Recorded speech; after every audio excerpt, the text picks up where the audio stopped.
Hello friends. हमारी mutual fund series के 6 chapters हो चुके हैं। टोटल इसमें 12 चैप्टर्स हैं। इसमें से हमारे 6 चैप्टर्स कंप्लीट हो चुके हैं। तो आगे बढ़ने से पहले हमें 6 चैप्टर्स में से अभी कितना याद है एक बार उसका टेस्ट ले लेना चाहिए। तो इसके लिए मैं आपके लिए एक मॉक टेस्ट लेकर आया हूँ जिसमें टोटल 50 क्वेश्चंस है। सारे के सारे एमसीक्यू क्वेश्चंस हैं और जो एग्जाम में आते हैं उसी स्टाइल के क्वेश्चंस हैं। इस मॉक टेस्ट में मैं सबसे पहले क्वेश्चन रन करूंगा, फिर उसके बाद उसका आंसर एक्सप्लेन करूंगा। तो आपको क्या करना है, हर क्वेश्चन के बाद पॉज करके खुद से आंसर देने का ट्राई करना है और उसके बाद अपने आंसर को मैच करना है। अकॉर्डिंगली अपने आप को 1 या फिर 0 पॉइंट देना है। अगर आपका सही है तो 1 मार्क, सही नहीं है तो 0 मार्क। लास्ट में आपको देखना है कि आपको 50 में से कितने मार्क्स मिले। उसी के अकॉर्डिंग आप अपनी प्रिपरेशन का लेवल देख सकते हो। पहला क्वेश्चन है, यहाँ पर राइट साइड में मैंने चैप्टर भी मेंशन कर दिया है कि ये क्वेश्चन किस चैप्टर से है, ताकि अगर आपके किसी पर्टिकुलर चैप्टर से ज़्यादा क्वेश्चन रॉन्ग हो रहे हो तो आप केवल उसी पर्टिकुलर चैप्टर को ही रिवाइज कर सकते हो। जिसमें से आपके क्वेश्चन सही हो रहे हैं उसको आपको रिवाइज करने की जरूरत नहीं है। पहला क्वेश्चन है, which can also be purchase for consumption purposes apart from an investment? Real estate, stocks, bonds, debentures. और इसका करेक्ट आंसर है रियल स्टेट। रियल स्टेट में आप खुद भी रह सकते हो, यानी उसको खुद भी कंज्यूम कर सकते हो, इसलिए इसका करेक्ट आंसर रियल स्टेट है। स्टॉक, बॉन्ड और डिबेंचर, इससे आप रिटर्न अर्न कर सकते हो लेकिन इसको कंज्यूम नहीं कर सकते खुद के पर्पज के लिए। सेकंड क्वेश्चन है, what is real rate of return? Return that the investor gets after payment of all expenses. Second option है, return that the investor gets after taxes. Third option है, return that the investor gets after adjusting the risk. And fourth option है, return that the investor gets after adjusting inflation. तो हमने first chapter में पढ़ा था real rate और nominal rate के बारे में। रियल रेट क्या होती है? जिसमें हम इन्फ्लेशन को एडजस्ट करते हैं, यानी कि ऑप्शन डी। थर्ड क्वेश्चन है, which is not a factor to evaluate investment? Return, reachability, safety, liquidity. इसका करेक्ट आंसर है ऑप्शन बी, रीचेबिलिटी। बाकी सारे आपके रिटर्न, सेफ्टी और लिक्विडिटी, ये जब भी आप इन्वेस्टमेंट करते हो तो उस टाइम पर आपको इन फैक्टर्स का ध्यान रखना पड़ता है। इसी के बेसिस पर आपकी इन्वेस्टमेंट इवेल्युएट होती है। फोर्थ क्वेश्चन है, which is true for loss aversion? हमने बिहेवियरल रिस्क देखे थे फर्स्ट चैप्टर में, उसी में से एक बिहेवियरल रिस्क था लॉस अवर्जन। तो उसी से रिलेटेड ये क्वेश्चन है। ऑप्शन वन है, ability to take high risk, ability to bear loss, tendency to prefer avoiding losses, tendency to invest in equity market. और इसका करेक्ट आंसर है option C, tendency to prefer avoiding losses. इसका मतलब है कि अगर हम एक इन्वेस्टमेंट कर रहे हैं, उसमें हमारा 5000 लॉस होने का चांस है और 5000 गेन होने का चांस है, तो हम ऐसी इन्वेस्टमेंट में जिसमें हमारा कैपिटल का लॉस हो उसको अवॉइड करने की कोशिश करते हैं। एक पर्सन की जनरल टेंडेंसी रहती है कि हमें लॉस ना हो, भले ही हम किसी गेन को मिस कर जाएं लेकिन हमें लॉस नहीं होना चाहिए। लॉस अवर्जन यही बिहेवियरल रिस्क है। नेक्स्ट क्वेश्चन है आपका, choose the correct types of asset allocation. Strategic and tactical, recency and familiarity, diversification and concentrated, equity and debt. और इसका करेक्ट आंसर है option A, strategic and tactical. Asset allocation क्या होता है? आपके जो भी फंड है उसको proportionately different different asset classes में इन्वेस्ट करना। और इसकी हमने दो स्ट्रेटेजी पढ़ी थी, एक स्ट्रेटेजिक और एक टैक्टिकल। स्ट्रेटेजिक में आपकी अलोकेशन फिक्स होगी, जैसे 40% इक्विटी, 60% डेट, या कोई भी रेशो वो फिक्स होगा। टैक्टिकल में आप जो भी मार्केटिंग अपॉर्चुनिटी है उसको देखते हुए असेट्स को रीबैलेंस करते रहोगे। नेक्स्ट क्वेश्चन है, what is diversification? Investing across various asset classes to spread the risk of loss, to diversify investment amount in periodic manner, investing in sector funds to diversify portfolio, investment style to reduce inflation risk। तो diversification क्या होता है कि हम अलग अलग classes में अपना पैसा लगाएं ताकि हमारा रिस्क जो है उन सभी के ऊपर स्प्रेड हो जाए और हमें ओवरऑल लॉस होने के चांसेस कम हो। तो option A, investing across various asset classes to spread the risk of loss. Seventh question है, people generally invest in multiple asset classes without professional help, but the disadvantage is that their returns are low, investments are not aligned with their financial goals, they invest in risky assets, none of the above। हर किसी ने different different asset class में अपना पैसा लगा रखा होता है बिना किसी प्रोफेशनल हेल्प के, लेकिन उसका डिसएडवांटेज क्या होता है कि investments are not aligned with their financial goals. हमने बस ऐसे ही इन्वेस्ट कर रखा होता है, हमने उसे किसी फाइनेंशियल गोल से एसोसिएट नहीं कर रखा होता कि मैं ये पैसा रिटायरमेंट के लिए कर रहा हूँ या चाइल्ड के एजुकेशन के लिए कर रहा हूँ। हमने बस इन्वेस्ट कर रखा होता है और उसमें से जब भी जरूरत पड़ती है हम पैसा निकाल लेते हैं। नेक्स्ट क्वेश्चन है numerical based. After 20 years, how much money is required to buy the goods you can buy with ₹10,000 today if inflation is assumed at 8% per annum. आपको 20 साल बाद एक चीज को खरीदने के लिए कितना पैसा चाहिए होगा जिस चीज को आप आज की डेट में 10,000 रुपीज से खरीद सकते हो अगर इन्फ्लेशन की रेट को 8% पर एनम माना जाए। तो इसको निकालने का हमारा फॉर्मूला क्या होता था? अमाउंट इक्वल टू में प्रिंसिपल इंटू 1 + r⁴ ये होता था। तो यहाँ पर हमारा प्रिंसिपल क्या है? 10,000। वन रेट ऑफ इंटरेस्ट क्या है? 0.08 और टाइम पीरियड क्या है? 20। तो हम इस फॉर्मूले से कैलकुलेट करेंगे तो हमारा आंसर क्या आएगा? 46610। और इसको आप कैलकुलेट कैसे कर सकते हो? एक्सेल के थ्रू। एक्सेल में इक्वल टू लगाकर ये स्टेटमेंट लिख दो तो आपका रिजल्ट आ जाएगा। नाइन्थ क्वेश्चन है आपका, which does not offer income on a regular basis? Real estate, physical gold, stocks या फिर डिबेंचर्स? ये क्वेश्चन आपको मैंने फर्स्ट चैप्टर में एज ए बोनस क्वेश्चन दिया था। तो इसका करेक्ट आंसर क्या है? Physical gold. रियल एस्टेट में आपका क्या होगा? आप उसको रेंटल पर चढ़ा दो, आपको रेगुलर इनकम आती रहेगी। स्टॉक्स में क्या है? कंपनियां डिविडेंड देती हैं, वो भी रेगुलर इनकम आती रहेगी। डिबेंचर तो आपका होता ही वही है कि आप पैसा दे दो, उसके बाद इंटरेस्ट लेते रहो, पीरियोडिकली इंटरेस्ट लेते रहो। फिजिकल गोल्ड में आपका क्या है? केवल गोल्ड के प्राइस की ग्रोथ होगी, लेकिन आपको कोई रेगुलर इनकम नहीं मिलेगी। इसलिए करेक्ट आंसर क्या है? Physical gold. नेक्स्ट अभी हम चैप्टर 2 के क्वेश्चन शुरू करते हैं। Each mutual fund scheme must have a stated investment objective. State whether true और फॉल्स। हर म्यूचुअल फंड का एक इन्वेस्टमेंट ऑब्जेक्टिव होना चाहिए। ये स्टेटमेंट तो ट्रू है। जो भी म्यूचुअल फंड की स्कीम होती है उसमें हर एक का इन्वेस्टमेंट ऑब्जेक्टिव रहता है। सेफ्टी, लिक्विडिटी और रिटर्न्स, कि हमारी कैपिटल कितनी सेफ है, इससे हम कितना रिटर्न एक्सपेक्ट कर सकते हैं, और ये कितनी लिक्विड है, इसको कैश में कन्वर्ट करना कितना ईजी है। नेक्स्ट क्वेश्चन है, which amongst the following categories of mutual fund have a fixed maturity date? Open ended, exchange traded, close ended, interval funds. कौन से ऐसे कैटेगरी ऑफ म्यूचुअल फंड है जिनकी फिक्स मैच्योरिटी डेट होती है? ये हमने पढ़ा था क्लोज एंडेड फंड्स। ये केवल एक बार ओपन होते हैं और फिर लास्ट में जो भी इनकी मैच्योरिटी डेट होती है उसके बाद क्लोज होते हैं, close ended funds. Next question है, mutual fund is a vehicle in the form of a bank, custodian, registrar, trust. तो ये हमने पढ़ा था कि म्यूचुअल फंड ट्रस्ट की तरह एस्टेब्लिश होते हैं। तो option D, trust is correct. Next question है, equity fund must have at least dash investment in equity? 65, 75, 80, 95। तो ये सारी इन्वेस्टमेंट को हमने डिटेल में पढ़ा था कि किस फंड के लिए कितनी मिनिमम रिक्वायरमेंट होती है। तो इक्विटी फंड के लिए क्या है? 65%। विच is not a sector fund? Diversified fund, banking fund, infrastructure fund, power fund. Sector fund क्या होते हैं?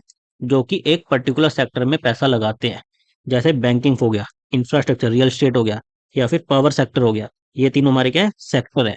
डाइवर्सिफाइड का मतलब क्या हो गया? कि एक पर्टिकुलर सेक्टर में ना लगाकर अलग अलग जगह पर लगाना। तो इसके लिए हमारा क्या ऑप्शन आएगा? Option A, diversified fund is not a sector fund. Next है, a mutual fund issued 1 crore units. The face value of each unit is 10 rupees. What is unit capital? 10 crore, 10 lakh, 1 crore, 10 rupees. तो इसका correct answer क्या है? 10 crore। Unit capital का formula क्या होता है? Number of units into में face value. Face value कितनी है? 10, नंबर ऑफ यूनिट्स कितने हैं? 1 crore। तो 1 crore इंटू 10 यानी कि 10 crore। नेक्स्ट क्वेश्चन है, which fund are generally more volatile in nature?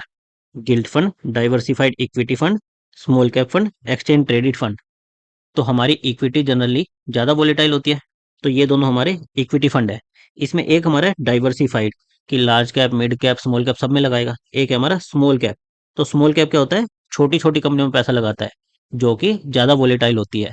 तो इसके लिए करेक्ट आंसर क्या आएगा? Option C, small cap fund. Next question है, who handles the day to day management of the mutual fund? यहाँ से हमारे चैप्टर 3 के क्वेश्चन शुरू होते हैं। AMC, register and transfer agency, mutual fund trustees, unit holders. तो जब हमने ऑर्गेनाइजेशनल स्ट्रक्चर देखा था तो हमने पढ़ा था कि डे टू डे मैनेजमेंट कौन करता है? Asset management company, option A. Next है, which of the following is rated by credit rating agency? Equity fund, debt funds, both A and B, none. Credit rating agency किनको rating assign करती है? तो ये हमने पढ़ा था कि डेट फंड्स को triple A, double A plus, double A, इस तरह से डेट फंड को रेटिंग्स असाइन होती है। तो क्रेडिट रेटिंग एजेंसी किसको रेटिंग असाइन करेगी? डेट फंड्स को। Mutual fund distributors are registered with which agency? SEBI, depositories, अग्नि, एम्फी। तो म्यूचुअल फंड डिस्ट्रीब्यूटर्स कहाँ पर रजिस्टर होते हैं? एम्फी के साथ, association of mutual funds in India. तो option D, AMFI. Next question है, which of the following statement is are true? दो स्टेटमेंट दिए, इनमें से कौन सी ट्रू है? फर्स्ट स्टेटमेंट है, sponsor make application to SEBI for registration of mutual fund. Second है, AMFI is neither a regulatory body nor a self regulatory organization. Option है only A, only B, both A and B और none. हमारी दोनों ही statement true है, इसलिए हमारा answer क्या आएगा? Option C, both A and B. Next question है, who ensures compliance with SEBI regulations and defines functioning of AMC? Trustees, sponsor, custodian, auditors of the AMC. तो ये भी हमने जब ऑर्गेनाइजेशन स्ट्रक्चर देखा था, हमने देखा था कि ट्रस्टी कंप्लाइंस करता है सेबी रेगुलेशन के साथ। तो करेक्ट आंसर क्या आएगा? Option A. नेक्स्ट क्वेश्चन है, which of the following regulates mutual funds in India? यहाँ से हमारे चैप्टर 4 के क्वेश्चन शुरू होते हैं। SEBI, association of mutual fund in India AMFI, AMC या फिर board of trustee of mutual funds. तो म्यूचुअल फंड्स को कौन रेगुलेट करता है? सेबी रेगुलेट करता है। Option A, securities and exchange board of India. 23rd question है, who regulates pension market in India? SEBI, RBI, IRDAI, PFRDA. तो ये हमने देखा था कि सेबी म्यूचुअल फंड को करता है, आरबीआई बैंक्स को करता है, आईआरडीआई इंश्योरेंस प्रोडक्ट को करता है और पीएफआरडीए पेंशन मार्केट को करता है। तो option D, PFRDA. Next question है, investor have the right to specify up to nominees for their mutual fund investment folios. कितने नॉमिनी स्पेसिफाई कर सकते हैं? 0, 1, 3, 5। तो 3 नॉमिनीज कर सकते हैं, ऑप्शन सी। नेक्स्ट क्वेश्चन है, which of the following is not the right of an investor in mutual fund? Right to beneficial ownership, right to safety, right to change the distributor, right to pledge mutual fund units. तो पहला, तीसरा और चौथा तीनों ही right है। Right to safety investor का right नहीं है, तो ऑप्शन बी। 26th, अग्नि AMFI guideline and norms for intermediaries is dash, code of conduct for intermediaries, rules and regulations, terms and conditions या फिर ऑल ऑफ द अबव। तो ये हमारे क्या थे? Code of conduct for intermediaries, यानी option A. Next question है, what is not covered in SEBI regulations?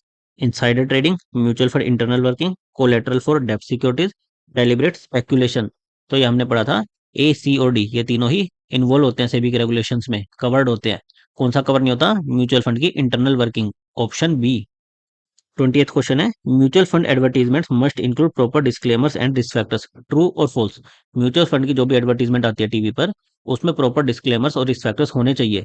तो ये स्टेटमेंट ट्रू है, option A, true. 29th question है, segregated portfolio is created to deal with inflation, liquidity risk, valuation, all of the above. तो जब हमने segregated portfolio पढ़ा था तो क्या पढ़ा था कि ये कब क्रिएट होता है? जब भी कोई कंपनी अपनी पेमेंट्स पर डिफॉल्ट करती है, कि वो अपनी लाइबिलिटीज को पूरा नहीं कर पा रही, उस टाइम पर सेग्रीगेटेड पोर्टफोलियो बन रहा है। तो उस टाइम पर क्या रिस्क आ जाएगा? लिक्विडिटी रिस्क आ जाएगा, कि हम उसको बेच नहीं सकते। Option B, liquidity risk. Misleading statements are acceptable in mutual fund advertisements, true और फॉल्स? हम म्यूचुअल फंड की एडवर्टीजमेंट में मिसलीडिंग स्टेटमेंट्स दे सकते हैं, ये स्टेटमेंट फॉल्स है, नहीं दे सकते, तो option B. With score SEBI complaint redress system, investors can lodge their complaints, follow up on their complaints, track the status of complaints, all of the above. जो सेबी ने कंप्लेंट रिड्रेस सिस्टम बनाया है, scores की वेबसाइट बनाई है, उस पर investor क्या क्या कर सकते हैं? वो तीनों काम कर सकते हैं, लॉज भी कर सकते हैं, फॉलो अप भी कर सकते हैं और ट्रैक भी कर सकते हैं स्टेटस। तो all of the above, option D. Next question है, if investor complaint is not redressed by AMC, then investor can register complaint to SEBI, AMFI, RBI, no option other than AMC. हमने पढ़ा था कि इन्वेस्टर को अपनी कंप्लेंट के लिए क्या करना पड़ता है? सबसे पहले एएमसी के पास जाओ। अगर एएमसी के सीनियर ऑफिसर्स भी कंप्लेंट को एड्रेस नहीं कर पा रहे, तो सेबी को राइट कर सकते हैं। तो option A, SEBI is correct. Next हमारे चैप्टर 5 के क्वेश्चन शुरू होते हैं। Please read the scheme related documents carefully, which document does this line refer to? Scheme information document and audited balance sheet of the AMC, trust deed and key information memorandum, statement of additional information and the fund fact sheet, scheme information document and statement of additional information। तो हमारे mandatory documents क्या थे? Scheme information document, statement of additional information, key information memorandum और addendum. तो option D, scheme information document and statement of additional information. Next question, which of the following statement is true with respect to SID and SCI? These two documents are prepared in the format prescribed by AMFI as part of AMFI's Code of Conduct. These documents are prepared in the format prescribed by AMC as part of AMFI's Best Practices Circular. These two documents are prepared in the format prescribed by SEBI. Each AMC is free to prepare these documents in the format they desire. तो इनके लिए format कौन देता है? सेबी देता है। तो option C, these two documents are prepared in the format prescribed by SEBI. Next question है, how often should the key information memorandum be updated? At least once a month, at least once every 6 months, at least once a year, it need not be updated after it is issued once. KIM कितने time में update होना चाहिए? तो half yearly update होना चाहिए, यानी कि at least once every 6 months, option B. 36th question है, the NAV of the scheme is disclose on the website of RBI, AMC, both A and B, neither A and B. तो NAV किस किस की site पर disclose होती है? AMC और AMFI. तो यहाँ पर एमफी तो ऑप्शन है नहीं, एएमसी है, तो option B AMC. A pictorial representation of the risk to the principal invested in a mutual fund product is depicted using a scheme suitability, scheme information document, riskometer, risk factor। तो risk किससे depict होता है pictorially? Riskometer से, option C. Due diligence certificate in the SID is issued by AMC, AMFI, SEBI, RBI. Scheme information document, इसके अंदर जो due diligence certificate लगता है वो कौन इशू करता है? एएमसी इशू करता है, option A. If there is a change in the risk level of the scheme, then this has to be conveyed through dash to investor। अगर स्कीम का रिस्क लेवल चेंज हो रहा है तो इन्वेस्टर को किसके थ्रू कन्वे किया जाएगा? Addendum, fund fact sheet, SID, KIM. हमने पढ़ा था जब भी कोई चेंज आता है तो अडेंडम के थ्रू इन्वेस्टर को कन्वे करते हैं, तो option A addendum. Next question है, maximum and minimum amount an investor can invest in a mutual fund scheme is mention in SID, SAI, addendum, none of the above. तो ये किससे related information है? Particular mutual fund scheme से related information है, तो किस में पाएगी? एसआईडी में पाएगी, स्कीम इन्फॉर्मेशन डॉक्यूमेंट में पाएगी। नेक्स्ट है, fundamental attributes of a scheme can not be change, true और false. Fundamental attributes normally change नहीं होते, लेकिन अगर एक पर्टिकुलर प्रोसेस फॉलो किया जाए, इन्वेस्टर को रिटर्न कम्युनिकेशन दिया जाए, न्यूज़पेपर में एडवर्टीजमेंट की जाए, तो उसके बाद फंडामेंटल एट्रीब्यूट्स को चेंज किया जा सकता है, तो ये स्टेटमेंट फॉल्स है। Regular update of SIE has to be done by the end of 3 months of every year. Half yearly as suitable to AMC, never updated once published।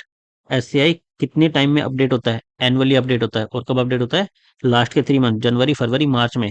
तो by the end of 3 months of every financial year, option A.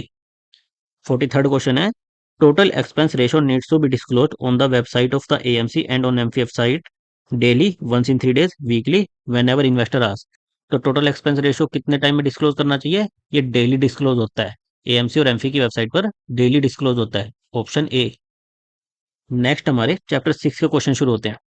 Only individual are allowed to distribute mutual funds in India, true और false. तो ये statement false है, क्योंकि individual भी कर सकते हैं, बैंक्स भी कर सकते हैं, एनबीएफसी भी कर सकते हैं, स्टॉक एक्सचेंज भी कर सकते हैं, यानी कि नॉन इंडिविजुअल एंटिटीज भी कर सकती हैं। Mutual fund distributor certification examination offered by dash is required for becoming a mutual fund distributor, SEBI, NISM, AMFI, national skill development corporation. तो ये एग्जाम कौन कंडक्ट कराता है? एनआईएसएम कंडक्ट कराता है, national institute of securities market. Next question है, mutual fund distributors can only earn upfront commission from the mutual fund, true और false. तो ये स्टेटमेंट फॉल्स है, क्योंकि म्यूचुअल फंड डिस्ट्रीब्यूटर को ट्रेल कमीशन मिलता है, जो कि डेली बेसिस पर कैलकुलेट होता है, तो वो अपफ्रंट से नहीं, ट्रेल कमीशन से पैसा कमाते हैं, तो ये स्टेटमेंट फॉल्स है। नेक्स्ट क्वेश्चन है, an existing investor in a small town purchase a mutual fund scheme of ₹15,000, how much transaction charge can be paid to the distributor? 100, 150, 200, 250। तो कितना चार्ज लगेगा? 100। इसके लिए हमारी कंडीशंस क्या थी कि अगर टॉप 30 सिटीज में, तो न्यू हो चाहे एग्जिस्टिंग हो, कोई भी ट्रांजेक्शन चार्ज नहीं लग सकता, ट्रांजेक्शन चार्ज जीरो रहेगा। लेकिन आउटसाइड टॉप 30 में म्यूचुअल फंड को प्रमोट करने के लिए ट्रांजेक्शन चार्ज अलाउड किए हुए हैं म्यूचुअल फंड डिस्ट्रीब्यूटर्स को, और वो क्या है कि अगर न्यू इन्वेस्ट इन्वेस्ट करता है तो 150, एग्जिस्टिंग करता है तो 100, इतना चार्ज कर सकते हैं। नेक्स्ट क्वेश्चन है, a due diligence process is required for distributor who satisfy which of the below criteria? Multiple point presence, more than 10 locations, AUM raised over ₹50 crores across the industry, commission received over ₹50 lakh per annum across industry, commission received over ₹50 lakhs from a single mutual fund। तो इसमें हमारा option D correct है। हमारी limits क्या थी? Multi point presence के लिए 20 थी, AUM के लिए 100 करोड़ थी, कमीशन रिसीव्ड के लिए 1 करोड़ थी, और एक पर्टिकुलर के लिए 50 लाख ही थी, तो ऑप्शन डी हमारा करेक्ट है। नेक्स्ट है हमारा, which of the below statement is are false? कौन कौन सी स्टेटमेंट्स फॉल्स है? Commission paid at the time of investment is called upfront commission. Ticket size is a reference to minimum investment amount. Only A, only B, both A and B, neither A nor B। तो हमारी दोनों ही statement true है, यानी कि कोई भी false नहीं है, तो option D, neither A nor be. Next question आता है, which of the following is not A mode of mutual fund distribution? किस तरह से म्यूचुअल फंड को डिस्ट्रीब्यूट नहीं कर सकते? Online channel partners, NISM, stock brokers, mutual fund utilities. तो online channel partners, stock brokers और म्यूचुअल फंड यूटिलिटीज, ये तो डिस्ट्रीब्यूट करते ही हैं, कौन डिस्ट्रीब्यूट नहीं करता? National institute of securities market, NISM। ये एग्जाम कंडक्ट कराता है, पर ये म्यूचुअल फंड डिस्ट्रीब्यूट नहीं करता। तो ऑप्शन बी इज करेक्ट। इसके साथ हमारे 50 क्वेश्चंस कंप्लीट होते हैं। आपको कमेंट करके बताना है कि आपके 50 में से कितने मार्क्स आए, और जिस भी चैप्टर के आपके ज़्यादा क्वेश्चंस रॉन्ग हो रहे हैं, आप उस चैप्टर को रिवाइज कर सकते हो। नेक्स्ट वीडियो में हम चैप्टर 7 को शुरू करेंगे। Thank you guys.